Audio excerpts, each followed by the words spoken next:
bienvenidos a la Casa Blanca. I also want to recognize the Cuban ambassador of the United States, Ambassador Jose Cabanas.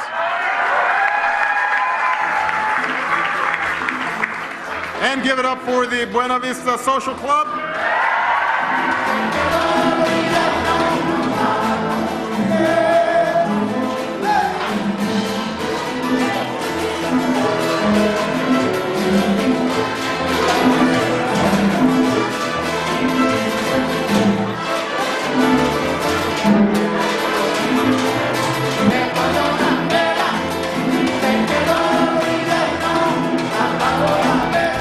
Bueno, son muchas cosas, son muchas variables concurrentes que se están produciendo en este momento en los Estados Unidos, en Washington, en La Habana, en el escenario mundial. Pero en este caso específico tenemos con nosotros al doctor Alejandro Vázquez Sánchez, abogado de inmigración. Muchas gracias por venir, abogado. Gracias.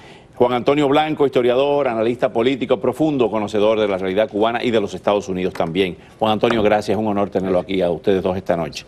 Vamos a comenzar por esta parte quizá anecdótica o frívola, pero que no deja tener una significación. Juan Antonio, ¿qué quiere decir esto? Bueno, el cuarto de Tula en la Casa Blanca. Mientras no le den candela a la Casa Blanca como al cuarto de Tula no hay peligro. Esto es... Por el lado del presidente, obviamente ha seleccionado un grupo de artistas cubanos para esta ocasión, el Día de la Hispanidad, etcétera, con vista a resaltar lo que él considera un logro de su política exterior, que es el restablecimiento de las relaciones. En otra ocasión yo he dicho que yo personalmente no tengo nada en contra del restablecimiento de relaciones, que mi problema es con otro tema, que es el tema de cómo se negocia con Cuba, si es regalando todo y esperando de que eso cambie la conducta del otro partner en la negociación, o es procurando de que haya cambios de conducta a partir de un proceso de discusión.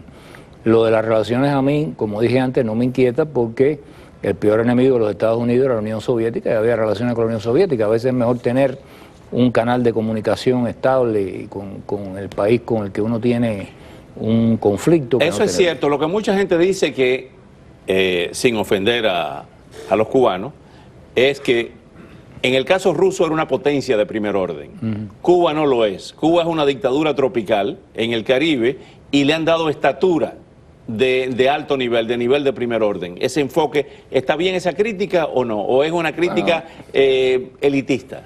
Bueno, sin entrar en la pretensión castrista de compararse con una gran potencia, hay que conceder de que los hermanos Castro, particularmente Fidel Castro, se las ha ingeniado por más de 50 años, o casi 50 años, para adquirir a cuenta de otros una estatura de actor internacional, sea en África, sea en América Latina, o sea, todo, estamos hablando, mucha gente ha enterrado prematuramente la Guerra Fría.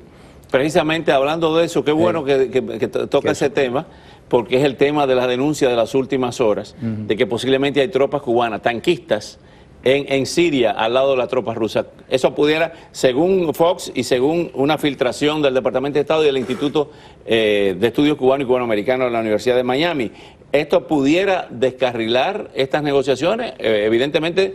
Mira, el asunto es el siguiente, yo no quiero entrar a especular porque honradamente yo no he visto dos fuentes independientes que confirmen esta información, ¿no? Hay veces en que quise decir, dije el Departamento de Estado, quise decir el Pentágono. El Pentágono. Esta información de que el Pentágono confirmó la tengo a través de Fox, pero yo no vi la declaración directa del Pentágono y por lo tanto no quiero... Un fuente no revelada. No quiero aventurarme demasiado a estar especulando en eso, pero sí voy a hacer una observación que es la siguiente. Mucha gente esperaba o espera incluso que esta relación o esta interactuación con Estados Unidos influya para que Cuba se mueva de un modelo totalitario hacia un modelo de capitalismo clientelista autoritario, o totalitario, neototalitario en lo político. Pero incluso para hacer eso supone un cambio en la política exterior, eso supone otras alianzas. O sea, Cuba, para poder hacer eso, tiene que moverse una economía de mercado en gran medida, y los mercados a los que ella debe acceder son los mercados occidentales, el mercado norteamericano, etcétera. A menos de que la política esta de abstención total por parte de Washington se mantenga, va a ser muy difícil para La Habana producir una transición a un nuevo modelo económico si no va acompañada de un nuevo modelo de alianzas internacionales. Doctor Alejandro Vázquez Sánchez, pasando a otro de los temas de gran actualidad, la congresista Ileana Ros-Lehtinen pide combatir el abuso de la ley de ajuste cubano. También el congresista Carlos Curbelo se había expresado en ese sentido, que viene en el segmento siguiente. Y vemos que a propósito de esto, el anuncio del Departamento de Estado señala que no tiene planes de cambiar la política migratoria hacia Cuba. Luego de este borrador del representante republicano por Arizona, Paul Gosar, ¿qué peligro hay de que se elimine la ley de ajuste cubano y estas declaraciones del Departamento de Estado de que eso es invariable hasta ahora?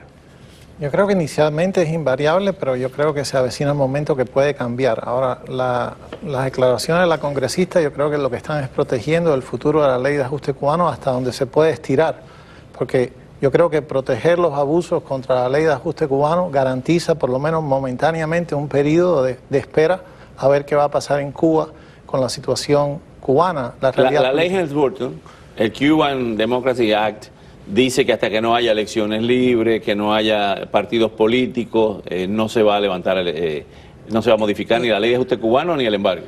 Yo creo que los críticos de la ley de ajuste cubano lo que están alegando es el abuso y el aspecto económico que engendra para Estados Unidos el costo de la inmigración y el abuso que lleva con ello. Yo creo que esa crítica en muchos sentidos es válida, porque la ley de ajuste cubano inicialmente estuvo diseñada para dar garantías de personas que llegaran aquí, que no podían ajustar saliendo fuera del país, que lo hicieran en Estados Unidos. Pero al mismo tiempo las circunstancias políticas que dieron origen a la ley de ajuste cubano, a la inmigración, yo creo que todavía persisten en Cuba. Es decir, Cuba, a pesar de los cambios aparentes en la normalización de las relaciones, no ha dado indicios de abrir la sociedad política cubana para nada. Y si bien es cierto que la inmigración se dice que es eminentemente económica, básicamente en Cuba las necesidades económicas son tan apremiantes que es lo único que se ve, pero yo creo que en el trasfondo hay una ausencia de libertades personales, ya no hablar de políticas, que yo creo que merecen por lo menos una permanencia en el tiempo hasta que se vislumbre un cambio diferente en Cuba. Diferente. Juan Antonio Blanco, hay una noticia perdida por ahí, que salió hoy, donde hablaba de un señor que llegó aquí al aeropuerto de Cuba y fue... ¿Aquí al aeropuerto de Cuba? Llegó de Cuba al aeropuerto, y al llegar al aeropuerto de Miami, fue arrestado de inmediato por haber estafado al Medicare, esa es la acusación, con más de 2 millones. Wow. Si tratamos de leer un poco más allá, ¿vendría de forma voluntaria o vendría empujado por las autoridades cubanas sin hacer el anuncio y empiezan a enviarle a los Estados Unidos a los delincuentes buscados aquí por las autoridades, que se han refugiado en Cuba? Si son delincuentes que han sido, que han ejecutado acciones amparadas por el Estado, acciones encubiertas, amparadas por el Estado, lo que antes se Me refiero al fraude al Medicare. Yo sé, pero esas son también en parte acciones encubiertas, o sea, es lo que antes hacía la oficina de MC, de la inteligencia dirigida por Tony La Guardia. Exacto. Entonces, si se trata de alguna de estas personas, es menos probable que los hayan empujado para acá para que caigan presos, porque no van a meter en un interrogatorio a gente que puede en un momento determinado delatar lo que está pasando. Si se trata de freelances, sí. Ahora, una vez a mí me llamó un medio de prensa, creo que era el Sentinel, cuando estaban haciendo la investigación esta, las tarjetas, ¿cómo era que llegaban aquí y falsificaban todo? Le digo, bueno, pregúnteselo ustedes, porque uno de los high school en Cuba no aprende cómo falsificar una tarjeta de un credit card. O sea, eso en alguna parte aprendieron la fórmula operativa. Si son gente que nunca vinieron aquí y llegan aquí al día siguiente están haciendo eso, evidentemente lo aprendieron allá. Alejandro Vázquez Sánchez, sin haberse anunciado y sin estar todos los días en los titulares de prensa ni en los medios, están deportando cubanos para Cuba prácticamente todos los días, y por otra parte llegan eventualmente estos delincuentes o presuntos delincuentes que están siendo buscados por las autoridades norteamericanas y dicen que se montan en un avión y llegan aquí y aquí son apresados. Hay un acuerdo subterráneo ahí, como todo ha sido tan secreto, en que ya Cuba empieza a enviar para acá a las personas pedidas por Estados Unidos sin anunciarlo oficialmente. Bueno, yo creo que eso es lo que Cuba primero puede dar en una mesa de negociaciones. Primero va a aceptar la responsabilidad de recibir cubanos, que la cifra dice que son 35.000 cubanos. Quedan pendientes creo que 700 casos del Mariel, de los acuerdos migratorios. De los excluibles. De los excluibles, porque se han enviado desde 2001, creo que se han enviado como 1.000. Eran 2.700, quedan 700 de hacer, y hay 35.000 cubanos con orden de deportación, con orden de supervisión. De esos 25.000 tienen categoría de prioridad por los delitos que han cometido.